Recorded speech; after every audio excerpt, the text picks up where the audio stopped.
Welcome back to Pathfinder Kingmaker. Now, our current position is that it is 113 days and 15 hours left until the next development in this part 5 of An Ancient Curse. And there isn't really much for us to do except manage kingdom affairs and seek out locations in the various parts of the kingdom. But we already have done all of the locations that I'm aware of. Although those scouting trips may have found some new locations. So we can go check the map for that. A bit strange that I can't actually see the proper map from inside. Leave and this party.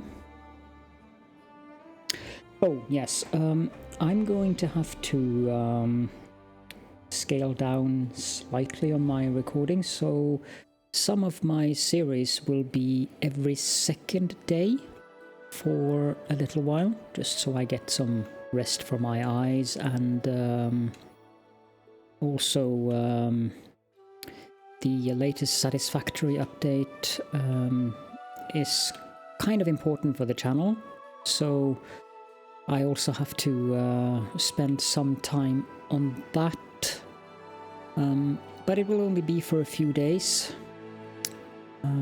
maybe a week or two, I think, as long as something doesn't come up that hinders me, because I have both Pathfinder Kingmaker, which is a long-term series. I have Stellaris, which is also a long-term series going on. The Satisfactory series is also a long-term series, and then I have the series for Frostpunk. That one shouldn't be too much left of. A couple more episodes, and then there's the universe in as well, so having 5 series at once when your eyesight isn't perfect, I have to take frequent breaks and stuff. However, one thing that I also will recommend is if you struggle with dry eyes, check out the program for Windows called iBlink Premium. It's not at all expensive, and it's a very, very nice little program to help you remember blinking and to help you remember doing certain exercises with your eyes. It has helped slightly for me, so I strongly recommend that. I didn't see any of the locations. Trainings. Cassel, I don't think he's actually... I don't think any of these are actually being used. No. And we have the economy. One thing that I'm curious about is this... Okay, so I have upgraded that one with Erastel's Holy Place. Shrike Hills, 3 unknown upgrades. Camelands have the Horse Breeding Center.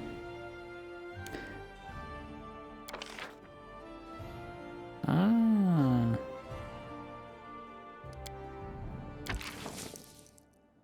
265 BP. But that's how I upgrade the regions.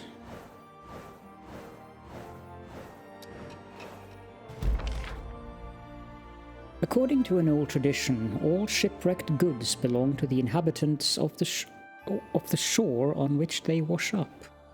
The guards make sure that the goods were shared equally. The guards made sure that the goods were shared equally without any fighting. The people appreciated the fact that the authorities respected the tradition and the people's freedom. 4 community, loyalty and stability, but -2 relations. That should be fine. 6 days left on all of these. We have an opportunity with new settlers.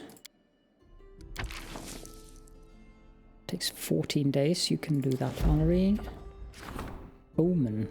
Problem. 13 days. A white deer with bloody antlers was seen in the forest. Could it be a sign sent by Erastil himself? Whatever lies behind these stories must be uncovered. Send her off on that. Brazen thieves. The treasury has been robbed. Thieves broke into the treasury at night and carried away many valuables. This brazen crime cannot go unpunished. It's not just the treasury's reputation on the line, but the reputation of the whole kingdom.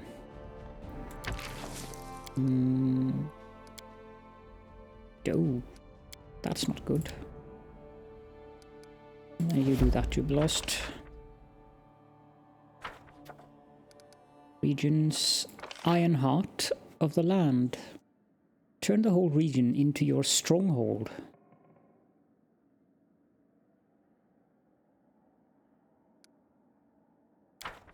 Is that Shrike? Yeah, it is. How about Varnhold? Can I click the region? Okay, so we don't have any upgrades available for Varnhold. Bronze Shield Fortress. Gorham's Holy Place. The harsh and unforgiving region of Glenabon seems the perfect place to worship Gorham. Also provides +4 sacred bonus to damage.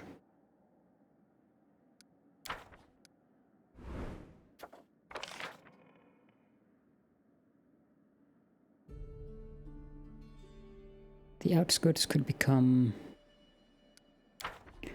There is no special effect. What we can rank up at the moment is the Warden. Stability.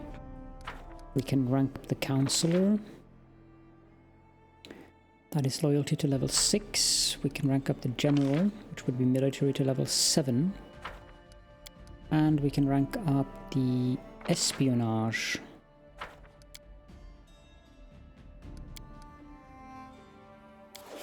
No matter what we do, I need to buy more BP.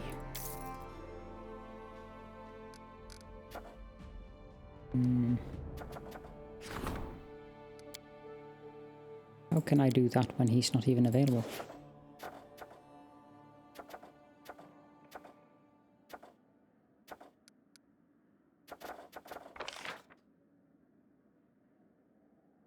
I'm not sure if these are worth it. 58 BP per week.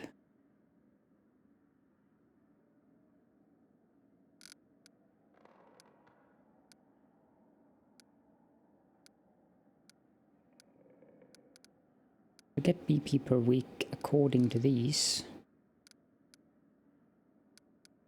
Guess we'll just rank up military.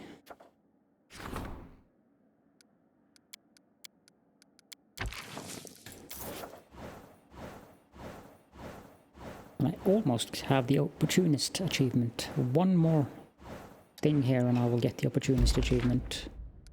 Reached rank 7. The High Priest had a vision, telling him that the mushrooms had emerged from the First World. He and his clergy held a ritual and managed to protect the peasants' houses from the strange growth. +3 divine. The Grand Diplomat promised the Druman embassy a new luxurious carriage and a pair of well-bred stallions. Experts from Druma will hold their first inspection within the month, with repeated audits every few years after that. 3 to economy and stability and 6 to relations. Octavia's servants set up a cunning magical trap for the cultists. Their followers were killed and the cult leaders were captured and tried. 6 to arcane. Jubilost offered to generously reward anyone who turned in the thieves. Informers found the sum tempting and the thieves were quickly caught. 3 economy and 450 build points. That is... Did I actually lose that? The settlers listened to Valerie and agreed that these lands would make a fine shelter. They are ready to invest in the future of the region. 5 community and 1 loyalty. Jaethal paged through the bestiary, I think, and concluded that the deer was an illusion sent by Erastil, pointing to a guilty priest. The investigation revealed that a local cleric had fallen in love with a young peasant girl and killed her fiancé in a jealous rage. Free culture. Training. But Kassel is not a general. Okay. Jaethal, you have to do that one. The Artisan's Loss, that is an opportunity. A War of Shadows, that's a problem. The region is being torn apart by a war between two criminal clans. What's worse, one or the other warring family has every local guard in their pocket. Only outside intervention can put an end to the bloodshed. Ekan, and I'll give him a crisis point as well. That's an opportunity. False lights. Devious crimes are being committed. Someone has been using false beacons to lure vessels onto the shallow sandbanks of the rivers and lakes. Ships wreck their hulls and sink, and the bandits wait for the goods to wash ashore. Something must be done before trade begins to suffer. We can put Jubilost on that one. That's a mistake. Christian. I want to level up economy. The Artisan's Loss. Might as well send Keston on that. And Rogongar, you can do this one.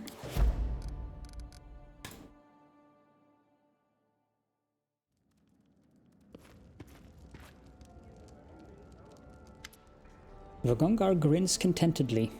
I have an idea I'd like to share with you.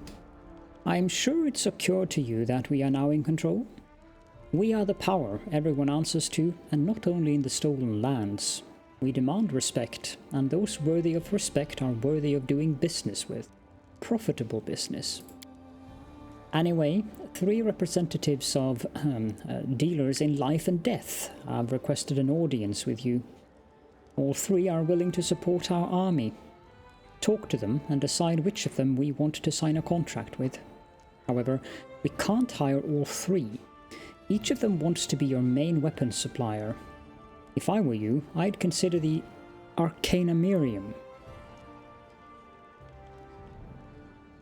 I should talk to their ambassadors. Which of the 3? The halfling in black. The halfling standing before you wears fine black cashmere. He has a couple of strange-looking palm-sized crossbows in his waistband. His expensive attire does nothing to disguise the scars on his face and hands, or his sturdy posture.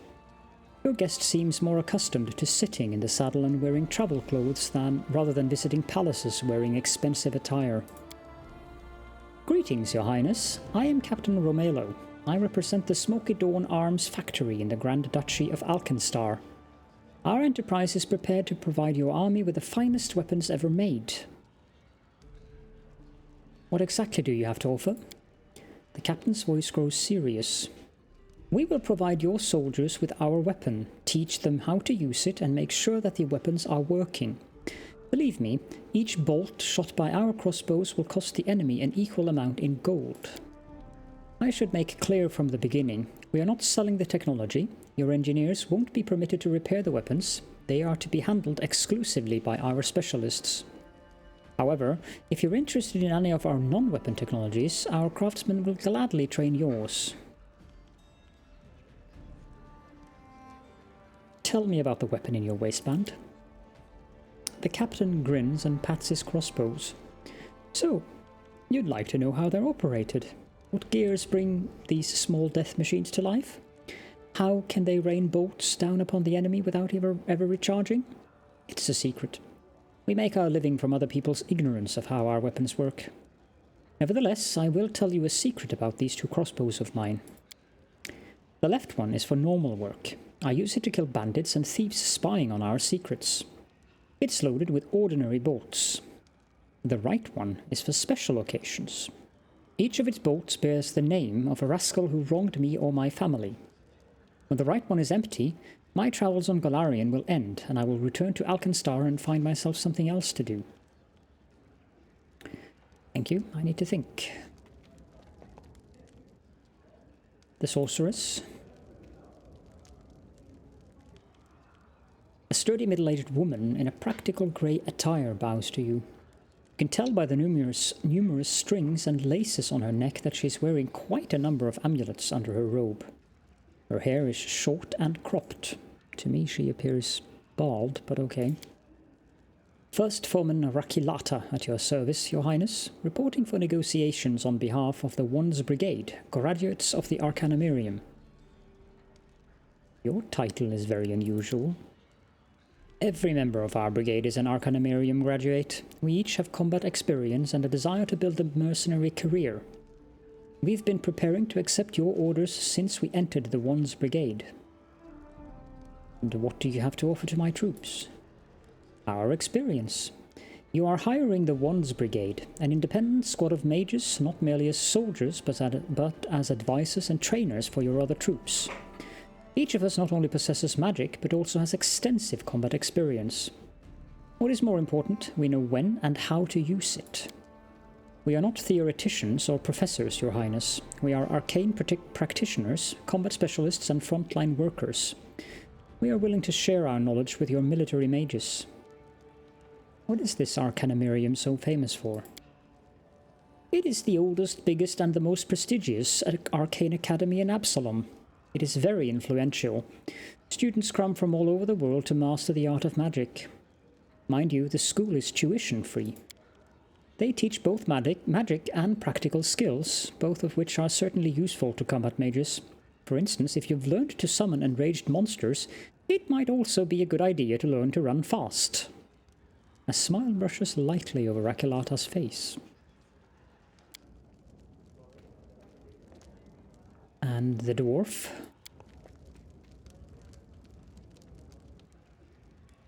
An unusually tall and sturdy dwarf with a shaved head bows to you. Despite the weather, his feet are bare and he's wearing a simple vest over his naked torso. His mighty but pleasant voice fills the entire hall. Greetings, Your Highness. I am Wodka, priest of the glorious god Kurges. I believe it was not by coincidence that the road brought me and my comrades to your lands. You look outlandish. Where have you come from? The dwarf laughs approvingly. Well, thank you. I wish you could meet my grandfather. He was a real hero, stately and notable. Myself, I am a mere peasant from a small village on unclaimed land. I was once a fighter. However peaceful I may be, I am still very passionate. When it comes to wrestling, I can best even you. Though now I'm a priest as well. How can you help my army? Your soldiers are brave but weak. By the will of Kurges, we'll sort out your pathetic forces. My priests know how to strengthen a soldier with magic that will give them the power and speed of a mighty animal, and if that fails to protect them, our prayers will heal your warriors and restore them to perfect fighting form. Tell me about your god? Kurges was a Taldan villager of remarkable figure. He travelled around towns, visited trade fairs, took part in every competition and show, and always won. It's only natural that everybody was jealous. His rivals set a trap for him during a competition. He died, giving his life to protect the other participants, but his glory lived on even after his death. Few mortals are deemed worthy of joining the godly host, and Kurges was among them. What is your church? Our church is young, and we don't have an established hierarchy yet. We wander from town to town, healing the diseased, mentoring the weak and the sick, teaching them how to harness their own powers, inspiring those who are able to reach beyond their own boundaries. We do not build temples, for we believe our bodies are the temples. A tent in a field, that is all we need. It disgusts Kurges when people cripple themselves, so we reject alcohol and stupefying potions. I shall prohibit these among your soldiers. The spirit grows stronger in a mighty body. Her guest dislikes foul play, so cheating is also illegal.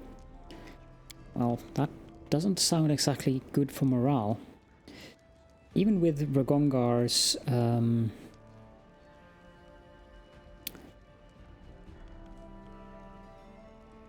offer or suggestion, I still probably would have gone with the Arcanum.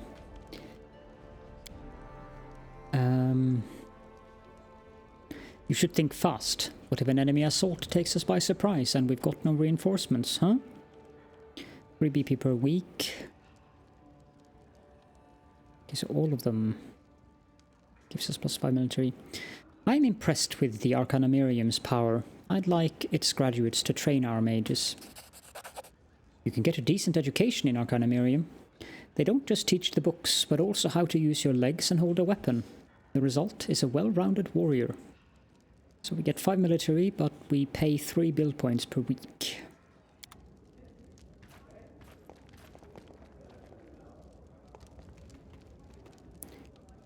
Guess we're getting some items here. Grandmaster's Rod. Whatever that is.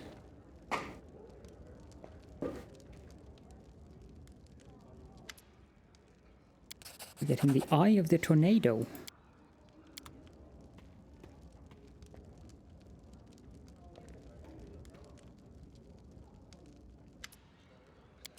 And a lightning belt.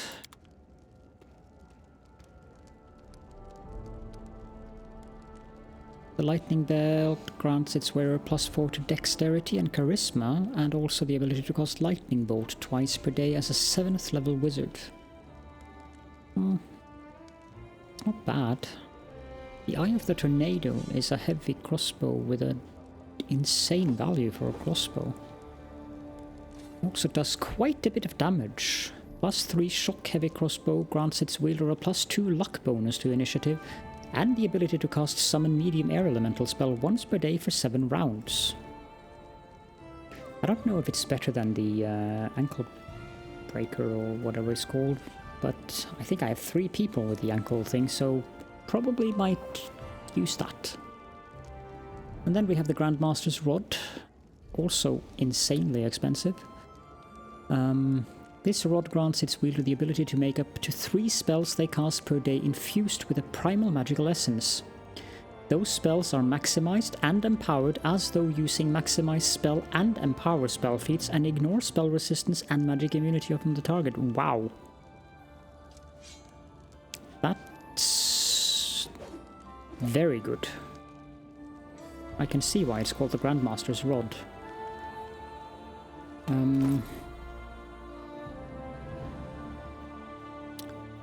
Yeah.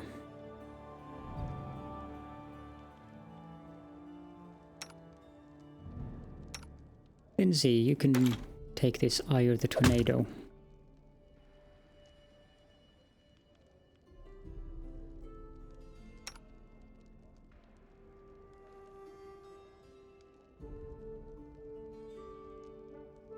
The belt, +4 dexterity and charisma.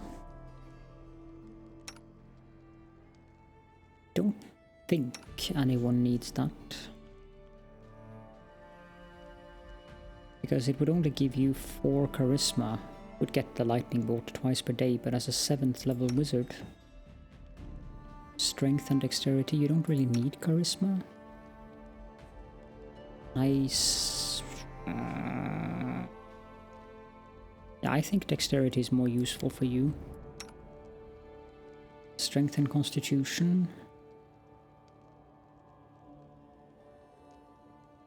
I would say constitution is more important for Harem than... Well, I'm not going to take away his strength. So, not going to use that belt. Okay.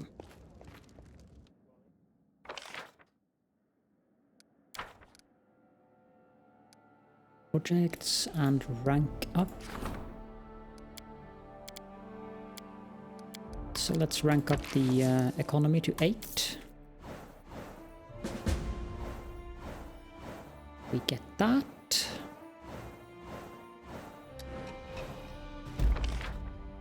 Economy reached rank 8.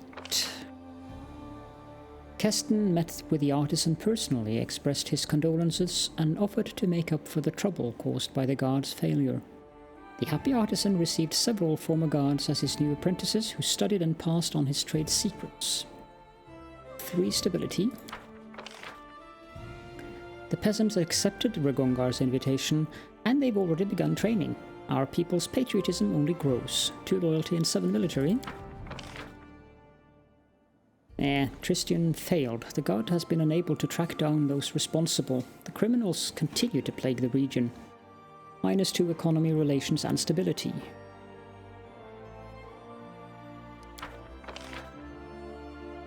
Jathal also failed. He commissioned a festival of unity for the whole region, but only a handful of bored visitors showed up to watch the bards and musicians perform. But -1 culture is not really that eventful. Event of the month. Visitors from another world?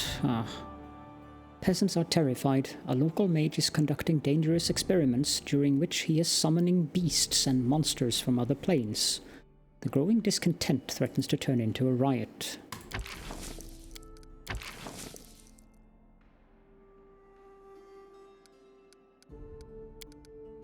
And we also have redemption.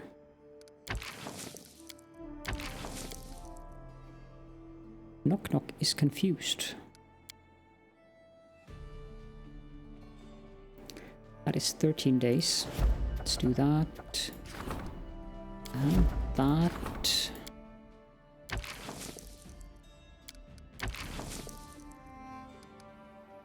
Go ahead and do that as well.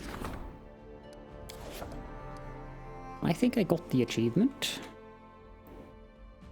Yep, Opportunist. Successfully solve 100 Opportunity Kingdom events. Not bad.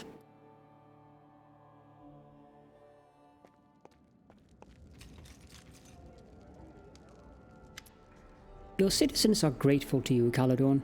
Thanks to you, their pockets are filled. Strange that it's not me they're thanking. Now that you're a true king, why don't we start producing coins with your face on them? For the record, this is the way for us to get our own currency at our disposal, which will have a positive impact on the market due to inflation. You're not listening to me, are you? I'll put it simply. Producing coins does have a price, but it will pay off over time. Okay, let's start producing coins. Jubilost nods approvingly. Everything is already in motion. Your decision was so obvious that it hadn't even occurred to me to delay the preparations. Well then, presumptive are we?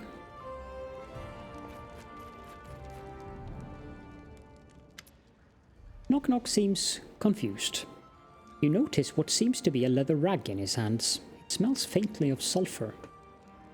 I take it this is your... So you finally decided to show me your favorite piece of underwear? Oh god. Oh gods.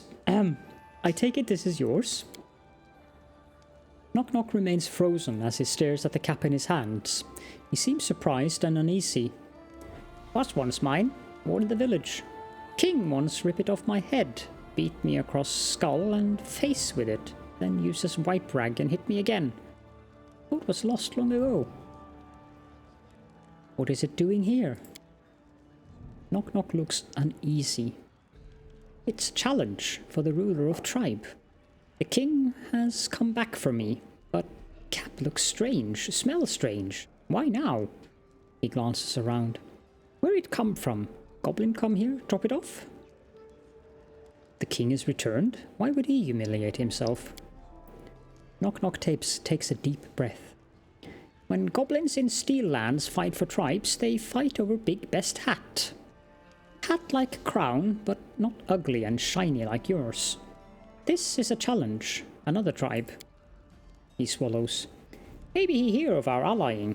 Think he can get that crown by fighting me? Knock Knock looks confused. Well, more so than usual. And one of his ears begins to twitch. But how he get power back? He finally shrugs. If in Kingdom now, probably cause a lot of trouble.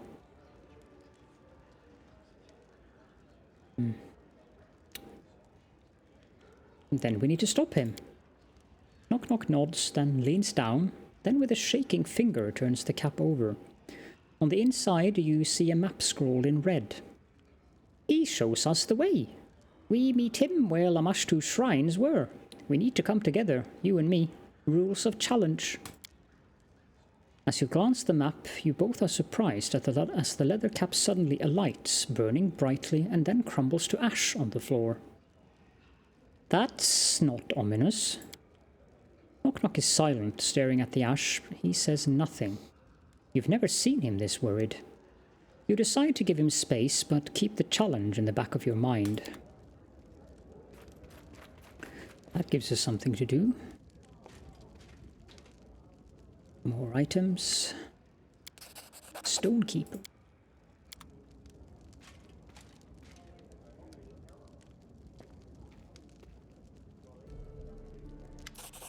Shady longbow. That is an excellent name for a longbow.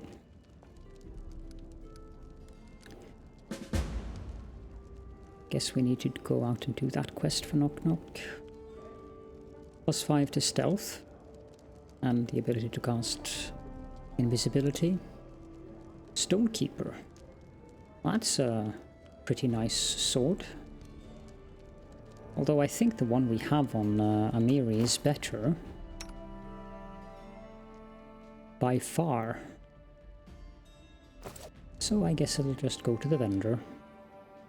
But let's go do that little quest for... or actually, let's end the episode here. And let's do the quest for Knock Knock in the next one.